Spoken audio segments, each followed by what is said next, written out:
Daf Yomi Tractate Bava Batra, page 46b. Top of the page, the words Ra'ah and then Tanya. As it is taught in an earlier Braita that the owner has a valid claim only when he and witnesses saw his cloak in the possession of the launderer and can definitively identify it. He cannot state a claim based on the mere possibility that it is his. This validates the claim of the craftsman of Pumbedita. Amar Rav Ashi said, and if the owner is clever, he will render the situation into one of his having seen the cloak, as the owner can say to the craftsman, "Why are you holding it? Is it not due to the fact that there is money of yours with me, and you are using the cloak as a means of collecting the debt that I owe you?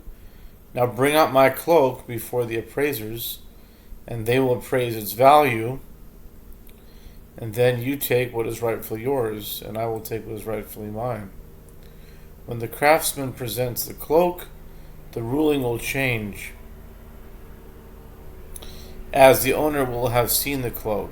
Rav Acha, the son of Rav Avia, said to Rav Ashi, if the craftsman is clever, he can say to the owner, "I do not need your appraisal, as the earlier ones who preceded you already appraised it and determined that its value does not exceed that of your debt to me." The Gemara discusses a ruling that it paraphrases from the Mishnah. A sharecropper does not have the ability to establish the presumption of ownership of property in his possession. Why not? Isn't it so until that time, while he was definitely working as a sharecropper, he consumed only half of the produce of the land? And now, for the past 3 years, he consumed all of its produce? He should be able to establish the presumption of ownership by consuming more produce than a sharecropper does. Rabbi Yochanan says the ruling of the Mishnah is stated with regard to family sharecroppers. This type of sharecropper who works for a family for many years gathers all of the produce into his property and then returns the landowner's share. Therefore, he is collecting all of the produce into his property does not establish the presumption of ownership. Rav Nachman says a sharecropper who installed other sharecroppers in his place has the ability to establish the presumption of ownership. What is the reason?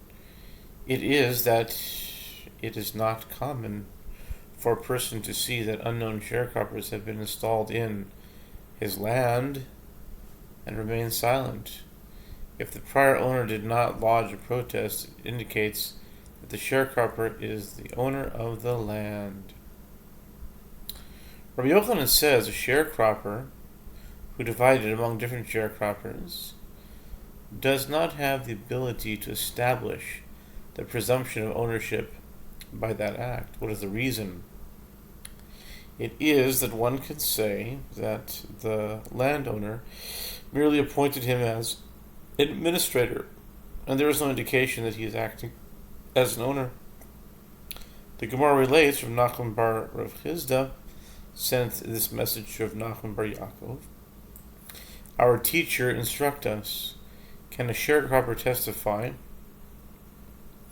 with regard to the ownership of a field of which he is a sharecropper, or can he not testify, as he is biased in his testimony?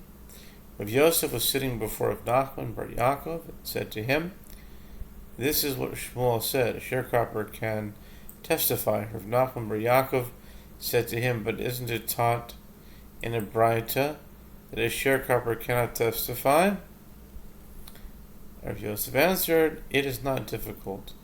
This Braita, which states he cannot testify, is referring to a case where there is produce on the land. Therefore, he is biased in his testimony, as if the current owner will lose possession of the land, the sharecropper will lose his right to consume the produce. And that statement of Shmuel that he can testify is referring to a case where there is no produce on the land, and he is not biased in his testimony.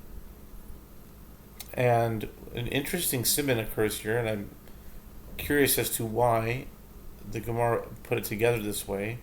And believe it or not, the siman is called Amalek, as in spelled the same way, Amalek. And the Gemara presents the word Amalek as a mnemonic for the cases discussed in the Braita. The ayin stands for Arev, a guarantor. The mem stands for Malveh, a creditor. Lamed stands for Lokeach, a buyer. And Kuv stands for Kablan, an unconditional guarantor. Why they made that siman is a mystery to me, but in any case, let's continue.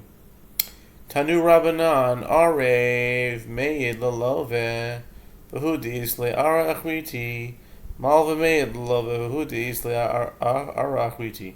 The sages taught a guarantor can testify for the benefit of the debtor that the latter owns a particular parcel of land, but that is the halacha only if the debtor has other land from which the creditor can collect the debt. Otherwise, he is biased in his testimony, as the creditor could collect from him if the debtor were to lose ownership of his land. A creditor can testify for the benefit of the debtor that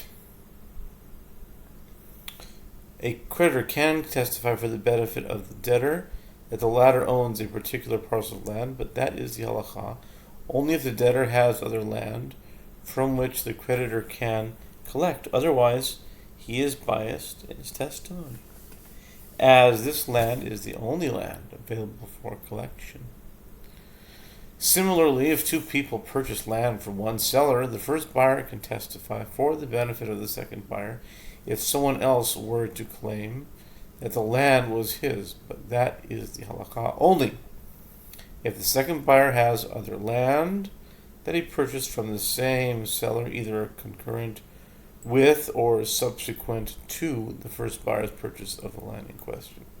A creditor of the seller can collect a debt from the land that the seller sold most recently. Therefore, if the second buyer purchased only the land in question from the seller, the first buyer is biased in his testimony, as the second buyer's ownership of the land prevents the creditor from collecting a debt from the land from the first buyer.